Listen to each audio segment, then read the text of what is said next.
Bonjour à tous, aujourd'hui nous commençons une nouvelle série de méditations et je vous invite à prendre votre Bible et à regarder avec moi les premiers versets de la première lettre de Pierre, l'épître de Pierre, 1 Pierre.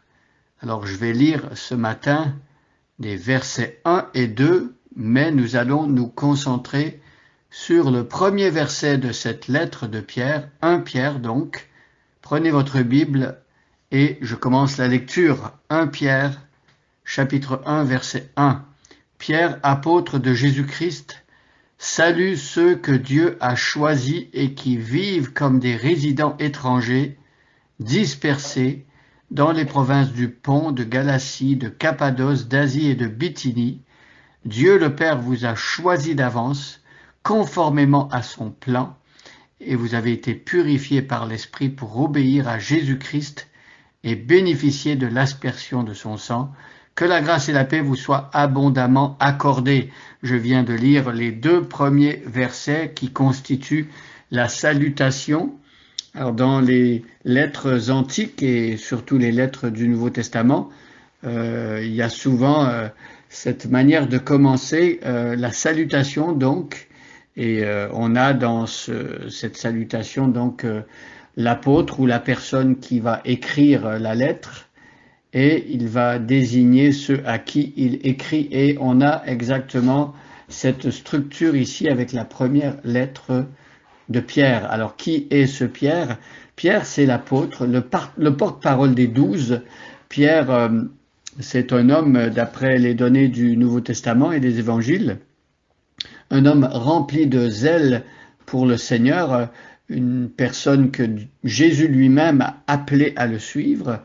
Pierre est d'abord devenu disciple de Jésus-Christ. Il était parmi les premiers avec André son frère et avec Jean et Jacques. D'ailleurs, Pierre va souvent être associé à Jean. Dans le livre des Actes des Apôtres qu'on vient de terminer, on a souvent vu Pierre avec Jean. Pierre était un marin-pêcheur. Il travaillait sur des bateaux, il attrapait des poissons et c'était son gagne-pain. Il avait un frère André, on l'a dit. Et donc Pierre a été choisi comme un apôtre. Pierre, c'est souvent celui qui prenait la parole en premier, un leader naturel. Parfois, on a reconnu dans la façon dont Pierre agissait qu'il était justement rapide à dire des choses. Et voilà, on peut qu'apprécier son désir de bien faire, mais souvent il s'est mis les pieds dans le plat et il aurait dû tourner sa langue 7 fois dans la bouche avant de parler. Mais ce Pierre-là aimait Jésus-Christ. Jésus-Christ avait fait une transformation dans son cœur, dans sa vie. Ce Pierre-là, c'est aussi celui qui, malheureusement, lorsqu'il y a eu beaucoup de pression, quand Jésus a été arrêté et livré, Pierre est celui qui a coupé l'oreille de Malchus, un soldat romain. Jésus a dû lui dire que celui qui va combattre par l'épée va périr par l'épée. Mais c'est aussi ce Pierre qui va renier 3 fois connaître son maître Jésus-Christ, même il va faire des imprécations. Et donc Pierre, c'est un homme que Jésus va restaurer, un homme que Jésus aimait et que Jésus a voulu s'adjoindre dans l'œuvre missionnaire par pure grâce. On voit bien par la vie de l'apôtre Pierre que Pierre ne méritait pas du tout d'être utilisé par le Seigneur. Même il ne méritait pas d'être sauvé. Ce n'est pas par ses mérites, parce qu'il était un homme pieux et bon et parfait que Jésus l'a choisi. Jésus choisit des pécheurs, Jésus choisit des personnes maladroites, des personnes impulsives, colériques, toutes sortes de personnes, et il les transforme. Et c'est ce qu'on va voir dans cet épître, dans ce premier chapitre que je me propose d'étudier, de survoler avec vous. Donc regardons le verset 1 de plus près. Pierre, apôtre de Jésus-Christ. Alors qu'est-ce qu'un apôtre? Un apôtre, c'est un homme qui est proche de Jésus, que Jésus a choisi pour parler en son nom. C'est un messager, c'est un homme qui a reçu le message de l'Évangile pour l'annoncer.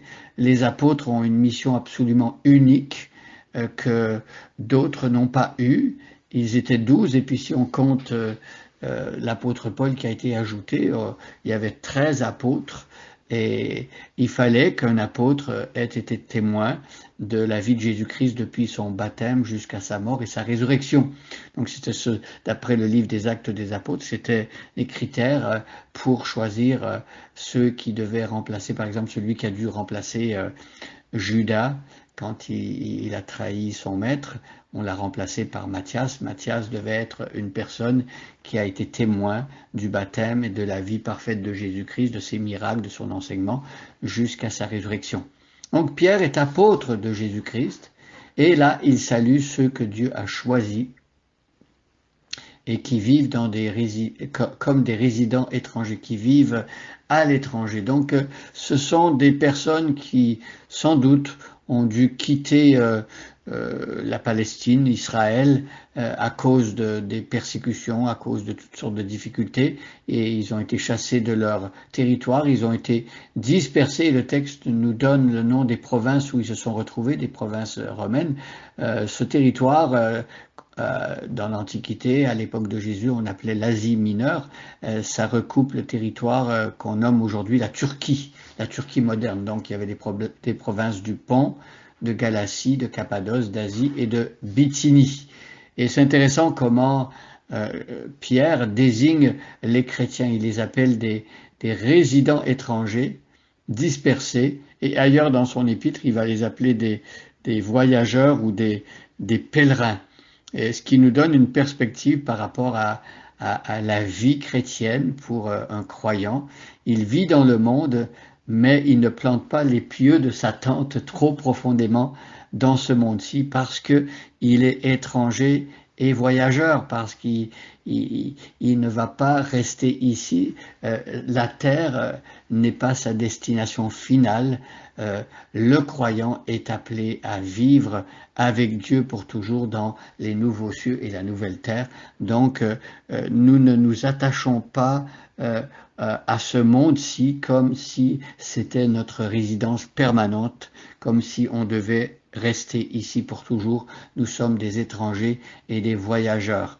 Alors, reconnaissons que Dieu nous a choisis pour faire partie de sa famille. Nous ne sommes pas des apôtres, mais nous sommes, nous également, des élus de Dieu, choisis par Dieu si on est chrétien. Et nous aussi, le Seigneur nous appelle à vivre dans le monde comme des témoins, comme des ambassadeurs. Nous sommes dans un pays étranger et nous représentons le Seigneur. Alors que Dieu nous aide à vivre de cette manière aujourd'hui. Bonne journée à chacun et à chacune. Et demain, nous allons poursuivre dans 1 Pierre chapitre 1. Nous allons voir le verset 2. Soyez bénis.